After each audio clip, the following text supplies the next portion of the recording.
Boa noite a todos os nossos amigos ouvintes do vlog do Conde Lopo Villanueva. Desde já agradeço as doações que recebo e continue me ajudando nesta empreitada para a evolução dos nossos conteúdos e inscreva-se neste canal. As respostas que os chamados tradicionalistas católicos estão dando à situação de fato em que estão excomungados parece aquela ideia da emenda pior do que o soneto. Porque na prática, muitas das declarações de membros ou simpatizantes da Fraternidade São Pio X, parece que dão a entender que realmente eles queriam se separar de Roma. E isso é muito estranho, porque na prática nós observamos que esse pessoal está querendo se assenhorear do que nós chamamos de magistério sem o aval do magistério legítimo.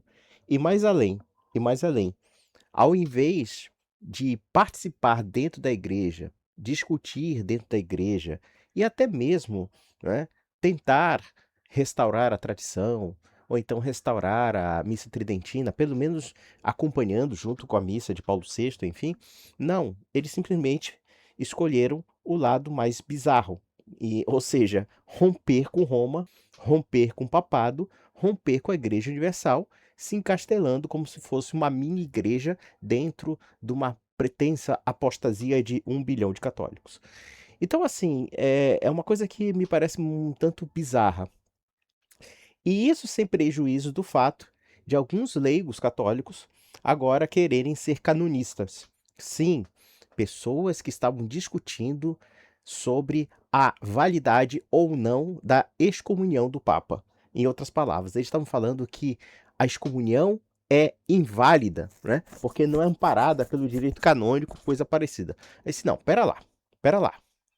Vocês nomeiam bispos sem autorização da igreja. Só isso. Imaginem, por exemplo, se de repente algum grupo dentro da Igreja Católica, digamos, a Renovação Carismática Católica, ou mesmo a Opus Dei, e observem que a Opus Dei perdeu certos direitos a partir do papado de Francisco. Ele colocou uma rédea sobre alguns excessos da Opus Dei. Imaginem, por exemplo, se de repente cada segmento da Igreja Católica começasse a se rebelar e, por um estado de necessidade ou por razão de necessidade, de repente nomeasse bispos à revelia do Papa, como a Fraternidade São Pio X fez. E pela segunda vez, ou seja, eles já são reincidentes no crime, reincidentes no pecado. Imaginem a lógica pela qual a São Pio X se utiliza para subverter a autoridade do Papa. Se o Vaticano não desse uma contrarresposta para preservar a sua autoridade e a sua chefia, nada impediria que outros segmentos que estão em conflito com Roma também o fizessem. Ou, pelo menos, criasse um precedente em que qualquer segmento que de repente tivesse algum problema com a Igreja de Roma, com o Vaticano, com a Santa Sé, com o magistério, pudesse de repente agora nomear seus bispos. E veja que nomear bispo não é uma coisa tão corriqueira e banal como faz crer a Fraternidade São Pio X. Porque qual é a intenção da fraternidade em nomear bispos? Não é somente uma questão de cargo, não é uma questão sacramental, é uma questão de doutrina também. Então vejam que, na verdade, eles querem estabelecer bispos à revelia da Igreja de Roma. E isso realmente é bastante grave. Porque na prática, o que está acontecendo? Eles estão criando um corpo à parte da própria Igreja Universal. Aí vem uns ursos sábios, inclusive eu conheço pessoas aqui de Belém do Pará, que estavam agora ensinando direito canônico para o Papa, né? Aí eu falei até para eles, olha, da próxima vez, quando o Papa quiser excomungar alguém, ele não vai consultar alguém do Vaticano, não, ele vai ligar para Belém do Pará e ligar para você, tá? Porque você é um canonista, você é um cara que descobriu que a excomunhão estabelecida pelo Papa é inválida. Me desculpa, mas isso é uma baita de uma cara de pau. Quem fala uma coisa dessa é muito sem vergonha. Acho que já perdeu a noção da realidade, vive numa bolha mesmo. Alegar estado de necessidade. Vejam que o estado de necessidade não pode ser utilizado contra o Papa. É uma coisa absurda.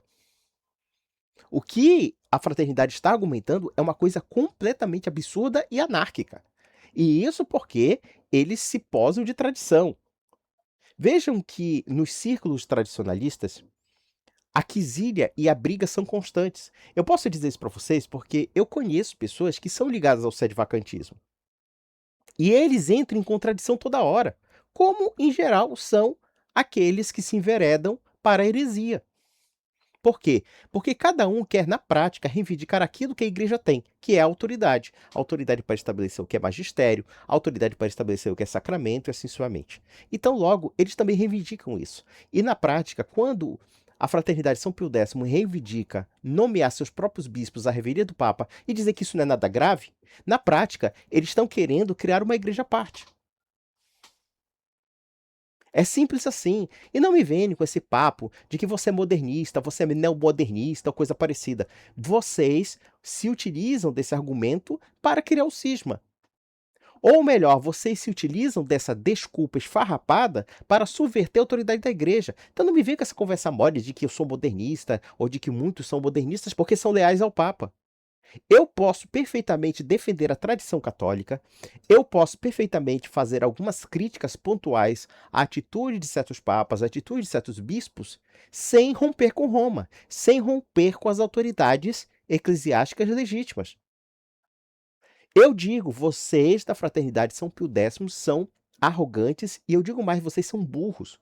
Sabe por que eu digo que vocês são burros? Porque essa atitude de vocês não vai resolver o problema da igreja, vai criar mais cisânia ainda. Vejam que aqueles movimentos católicos que estão alinhados a Roma e que professam a missa tridentina estão tendo muito mais eficiência na preservação da tradição do que vocês. Na verdade, o que vocês fazem não é tradição. O que vocês fazem, basicamente, é criar uma ornamentação oca e vazia e esteticista do que é a igreja. No fundo, vocês são apegados muito a um modelito estético. Vocês não são apegados à questão da profundidade dos sacramentos. Sabe por que eu digo isso? Por exemplo, eu não sei se vocês já viram que muitos desses tradicionalistas católicos adoram dizer: olha só, tem bateria na Santa Missa, a missa nova é uma esculhambação, a missa nova tem violão ou coisa parecida, etc. Esse tipo de coisa. Veja que, ainda que esteticamente possamos até criticar certos instrumentos musicais na missa ou certos tipos de alardeados abusos litúrgicos, mas esse problema não existe a partir do Concílio Vaticano II. Parem de falar besteira. Vocês acham que em outras épocas da história da igreja não havia abusos litúrgicos? Não havia problemas relacionados à missa? Claro que havia. Sempre houve. Uma vez eu estava até discutindo com alguns amigos sobre essa questão da música. Inclusive, eu estava vendo aquela chatinha, que é a católica de ocasião, a tal da Pietra Bertolazzi, e ela se enveredou por essas seitinhas tradicionalistas. Aí ela começou a falar de música e começou a jogar pedra a quem não tocasse órgão ou coisa parecida. Na cabeça desse pessoal, eles acham que qualquer diocese do mundo tem uma catedral gigantesca e um órgão de tubo que deve ser caro pra dedéu. A grande maioria das dioceses do mundo vivem em situações, muitas vezes, de precariedade, e as prioridades não são colocar uma ornamentação musical luxuosa ou estética. Pelo contrário, pelo contrário. Vejam que esse pessoal está muito mais preocupado com as aparências do que propriamente uma igreja real. Se por um lado eles estão preocupados com uma missa em que tem canto gregoriano, em que tem órgãos gigantescos tocando, dominando as catedrais ou coisa parecida, que isso é típico de uma idealização puramente burguesa, não me entender até muito kitsch, diga-se de passagem. Por outro lado, você tem aqueles idiotas engravatados que ficam com fraque, com colete, brincando de Belle Époque. Brincando de Belle Époque. Existe a coisa mais burguesa e ridícula do que isso? O sujeitinho vestido como se fosse um lord inglês. E que nem católico é, muitas vezes anglicano.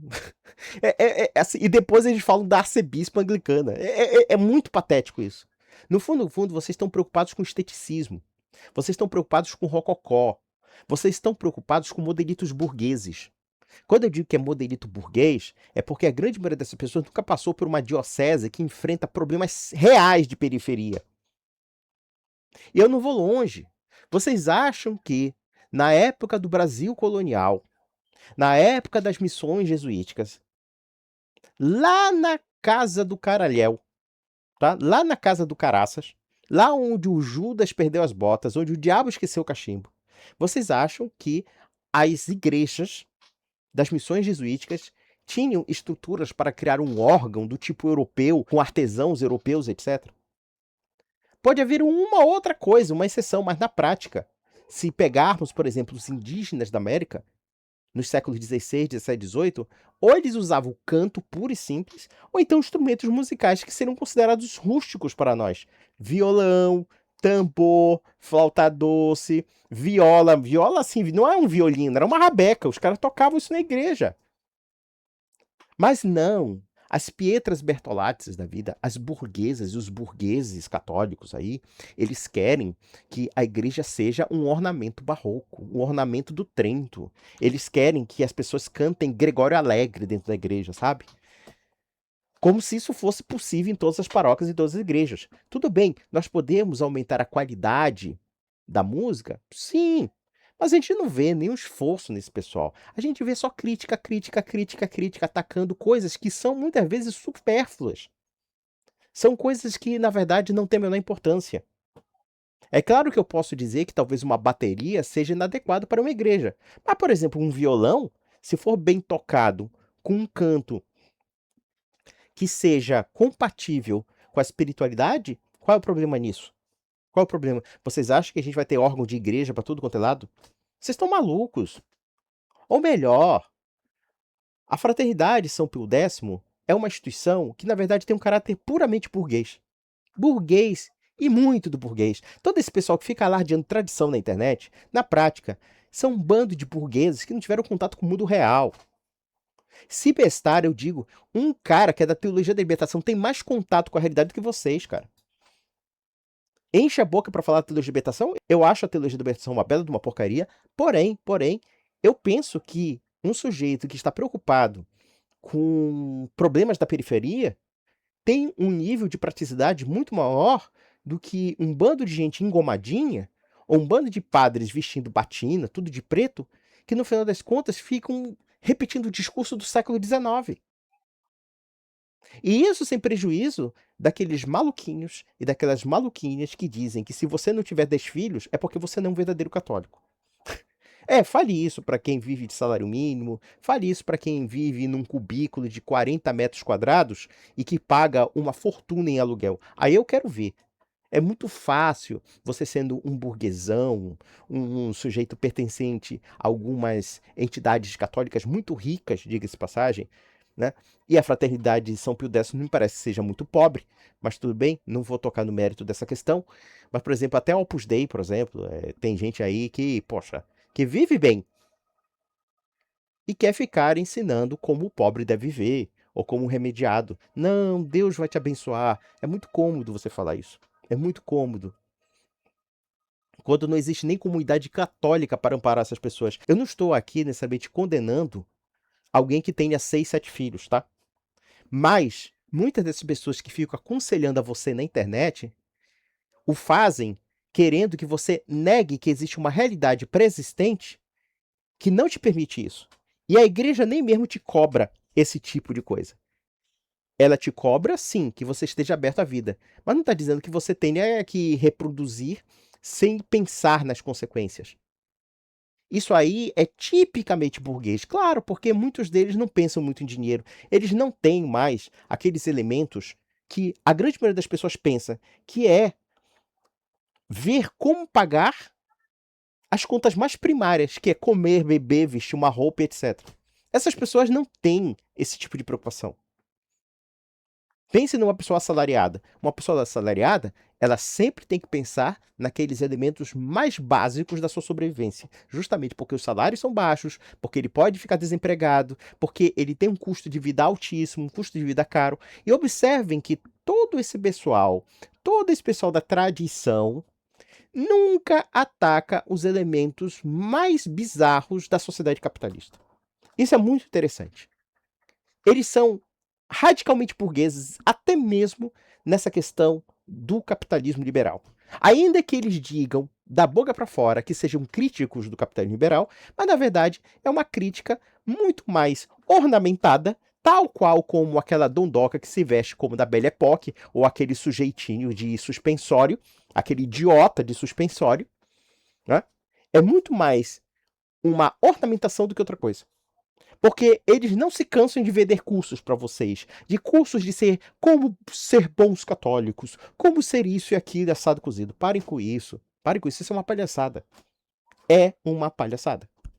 Mas já voltando à questão da Fraternidade São Pio X, eu acho que a fraternidade padece de uma profunda burrice. É de uma burrice que beira, assim, ao patológico. Mas isso é próprio de um pensamento de seita. Porque, no fundo, eles não querem participar da igreja. Participar da igreja é também aguentar, é também enfrentar os problemas que a igreja passa. Então não existe essa igreja perfeita idealizada por eles. Eles partem da pressuposição de que antes do Concílio Vaticano não havia problema algum na igreja. A igreja sempre foi linda, perfeitinha, bem acabada, e que só agora nós vamos ter problemas doutrinários, problemas ligados ao clero e assim sucessivamente, né? Então a gente observa que, além desse pessoal falar de tradição sem entender sequer a história da igreja, por outro lado, eles precisam fabricar um passado que não existe. Um passado que basicamente é idealizado e romântico. Da mesma forma que nós temos os dondoquines e as dondoquinhas vestidos de gravata borboleta, vestidos de suspensório, aquelas dondocas da Belle Époque da vida, né? Isso é uma idealização histórica. Porque, veja, vocês acham mesmo que o caipira do século XIX, o caipira do século XX no Brasil, que ia para a missa no interior do Brasil, podemos falar em vários interiores, podemos falar do sertanejo nordestino, podemos falar, sei lá, do caboclo da Amazônia, ou então, sei lá, o indivíduo que é o caipira do interior de Minas Gerais, de Goiás, de São Paulo. Vocês acham mesmo que essas pessoas iam de fraque, cartola e de não sei o que, vestidos de lordes ingleses? Parem com isso, deixem de ser idiotas. Esse pessoal ia maltrapilho mesmo. Assistir à missa. Tudo isso é uma ornamentação burguesa e das mais vulgares, das mais ralés. Eu mesmo digo dessa teologia que foi criada a partir da ideia do tradicionalismo. Evidentemente que há tradicionalismos e tradicionalismos. Há concepções tradicionalistas católicas sérias e há concepções que são verdadeiras palhaçadas, tá? Cabe fazer aqui um parêntese. Mas o que eu estou criticando é basicamente esse posicionamento de certas pessoas que defendem a fraternidade São Pio X, mas não se dão conta de que estão, na verdade, espalhando a sementeira da anarquia. Porque, na prática, se a Igreja Católica aceitasse essas nomeações à revelia do papado, isso seria uma afronta à autoridade do Papa. E mais além, nada impediria que outros movimentos que pudessem reivindicar contra a autoridade papal também o fizessem. Ah, claro, se a fraternidade pode nomear bispos à revelia do Papa, qual é o segmento que não poderia? De repente, na Alemanha, que hoje também nós temos uma crise, um problema muito sério com o episcopado alemão, de repente, o episcopado alemão poderia dizer: agora podemos nomear bispos à revelia do Papa. E assim sucessivamente. Se já é problemática as nomeações papais, que dirá então sem o Papa? Já que muitos desses que estão defendendo essas nomeações por estado de necessidade, é estado de necessidade da seita, porque a seita se coloca como a guardiã da tradição e o Papa, evidentemente, contesta isso segundo a visão deles, que eles mesmos criaram como, entre aspas, narrativas. E na prática não é bem verdade isso. Sabemos que havia boa vontade tanto de João Paulo II, Bento XVI, Papa Francisco e mesmo Leão XIV. Vamos analisar por um outro ângulo. Se a postura da fraternidade São Pio X não fosse de confrontação, mas de colaboração, com certeza eles teriam muitos mais ganhos e conquistas dentro da igreja. Mas na cabeça do tradicionalista da fraternidade São Pio X, a igreja é modernista e, portanto, na verdade, ele não quer negociação. Ele joga de uma forma suja. Sabe por que eu digo que é sujeira? Porque da feita que esse pessoal busca um acordo com a Santa Sé e a Santa Sé faz concessões para que eles realizem a missa, atende às exigências deles, e mesmo assim eles agem de uma forma insubordinada e até mesmo de uma forma hostil e subversiva, então isso é uma prova de deslealdade. Por quê? Porque, segundo a cabeça do quase sede vacantista da São Pio X, ele acha que o que o Vaticano dá para eles é insuficiente e, portanto, evidentemente, tem que dar o que eles querem. Sob pena de cisma, sob pena de rebelião, sob pena de chamar ou rotular o Papa de modernista. Vejam, eu não estou dizendo que a Igreja da atualidade não seja criticável. Eu não estou negando nem mesmo que o Concílio Vaticano II seja criticável. Só que não é com a insubordinação da autoridade eclesiástica que se vai resolver o problema. É dentro do magistério que se resolve o problema, como de fato sempre se resolveu.